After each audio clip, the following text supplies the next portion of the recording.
Type 1s, this is Dr. Jody, and today I'm going to give you 3 reasons why your blood sugar could be high in the morning. So be sure to watch today's video, and hopefully this will give you some good insight. Maybe you're just finding me. If so, welcome. I'm so glad. Or perhaps you've been following me since March when I started these Facebook Lives and the start of our whole new COVID world. I have been helping type 1s around the world for almost 10 years. I've had type 1 myself since 1980. I was 7, and I have dedicated my career to helping all of us who live with type 1.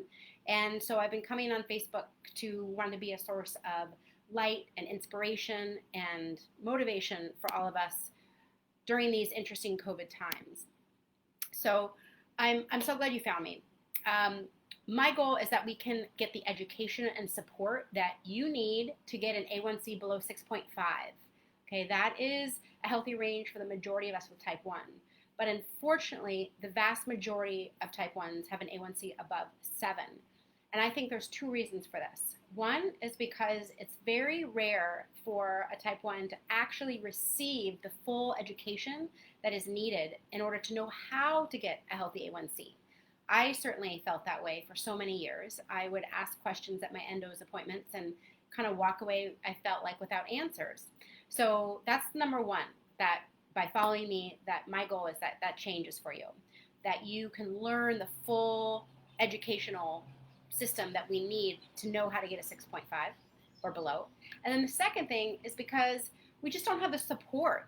You know, even maybe you do have all the education that you need, but type 1 is a lot of work every day. I kind of equate it to raising a child that never grows up. Every day we need to take care of this, and even through the night.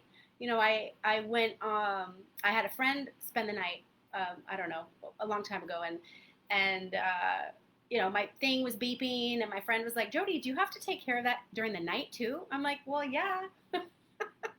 You gotta always take care of your type 1. So my heart goes out to you if you're struggling with your type 1. I've been in your shoes. Like I said, I've had it since 1980.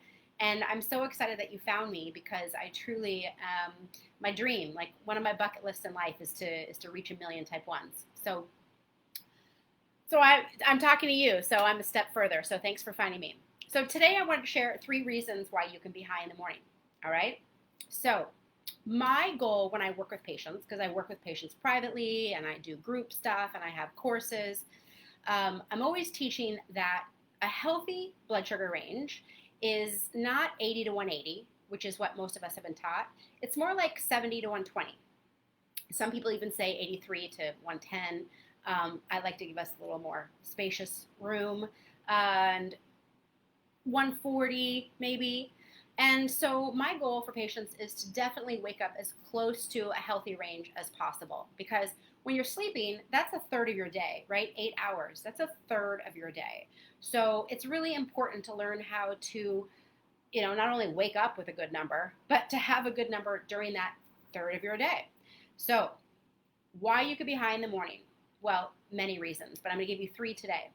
One is that your background insulin isn't set high enough. Right? Our background insulin, basal rate as it's called, if you're on a pump, or your long-acting dose, right? A perfectly set long-acting dose or basal rate should keep you nice and steady and flat as you sleep. Now, its job is not to lower you. So if you go to bed high, your basal rate's job is not to lower you. Your basal rate's or long-acting's job is just to keep you flat, okay? But if you don't have enough of it on board while you sleep, you'll be high throughout the night. So that could be one reason. And so that's why this is an important skill that I teach patients on how to make sure your background insulin is set correctly. I go over that in my How to Get Off the Roller Coaster course, which is on my website.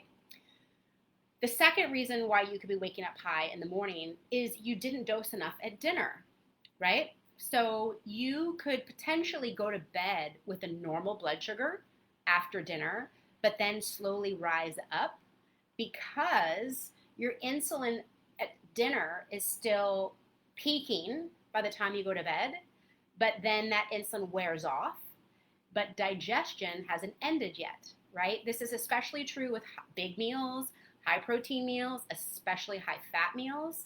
They can digest for hours and hours. So if you go to bed with a good number, it's probably because your dinner insulin is still really active, but then that insulin wears off, the digestion continues, and then you're high all night from your meal. So I teach about how to dose properly for meals in my Why Carb Counting Doesn't Work, How to Dose Properly course, which is on my website, because one dose per meal often doesn't work, especially when you're having complex meals. And then the third reason why you could be high in the morning is maybe you do have a nice and steady good number, but then like 4 o'clock, 5 o'clock, or even as soon as you wake up, you start spiking. Well, that's simply due to our internal hormones. Our hormones have, well, their own kind of agenda, if you will, and it's very normal for the body to have this output of glucose in the morning. This happens for every human. An output of glucose in the morning that can be a slow and steady rise starting at around 3 or 4. That's called the dawn phenomenon, where your blood sugar starts going up like this because of these internal hormones telling the liver to put glucose into the bloodstream. Or maybe you're nice and steady, but as soon as you wake up, you spike. That's a stress hormone of like, oh gosh, I'm not relaxing anymore. I got to get going for my day. And that it was called now feet on the floor syndrome. And so you've got to learn how to dose for these. You can learn how to dose for these. You don't have to just be like, well, I'm going high because that's what my hormones do. No, an empowered, educated type 1, which I'm sure you want to be, learns how to know how to dose for these things, right? Our goal is to stay in range as much as possible and be able to predict and act on all of these variables like hormone spikes in the morning. So if you want to learn more, please take a look at my website. I'm here to help. I've got a lot of free resources there as well as my courses. I also work privately with patients. You can scroll to the bottom and click contact, and you can email me. So my email, you can just Google Dr. Jody Diabetes if you want to learn more. But maybe you just learned from those 3 tips and that's inspired you. I'm so glad. I come on Facebook on Mondays and Wednesdays right around 3 o'clock Pacific, 6 o'clock Eastern. And I've been doing these, like I said, since March because I want to be a source of light and inspiration for all of us living with type 1. And so I'm so glad you found me. I hope to see you on Monday.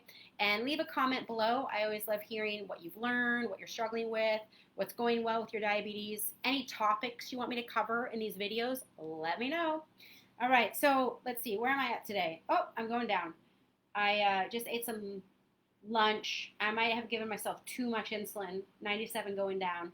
So we'll see. Maybe I'll have a piece of fruit. All right. Thanks, everybody. Have a great day. Bye for now.